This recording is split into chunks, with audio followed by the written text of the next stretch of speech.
Good morning साथीहरू। एकदमै पानी परिरहेछ अहिले चाहिँ यहाँनिर कुवेतमा। र त्यहाँ बिहानको चाहिँ तपाईँको 5:15 भइरहेको छ। मौसम आज छाता पनि उठेको छ। आज मौसम बवाल छ। आज बाइक लानु पाएन, पानी परेर छाता ओढेर जाँदैछु। र स्टोर मेरो यहाँबाट देखिहाल्छ जाँदैछु। र यो मौसम चाहिँ आज पानीले चकचका छ आज कुवेतको ठाउँ। किनभने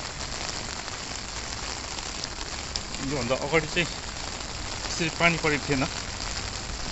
छाछुट बिचमा परेको थियो होला सायद है, तर यसरी परिहालेको थिएन। आज चाहिँ बवाल बिहान ठक्क उठेपछि चाहिँ अब यस्तो अन्तर छ है। उठेपछि चाहिँ अब रेडी भइसकेपछि चाहिँ जान लागि रेडी थिएँ। अचानक आवाज सुन्ने। मैले वेदर रिपोर्ट पनि आज फोरकास्ट पनि हेरिनँ। एकदम थन्डर भइरहेछ आवाज सुने नि त। अनि पक्का पनि मलाई लाग्यो पानी चाहिँ पर्दैन होला भनेर। अनि तथापि त्यसपछि चाहिँ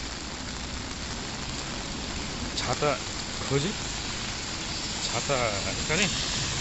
अनि पक्कै पनि पानी नै पर्दैछ, बाइकमा भिजिहाल्छ भनेर चाहिँ पानीको लागि छाता जरुरी छ।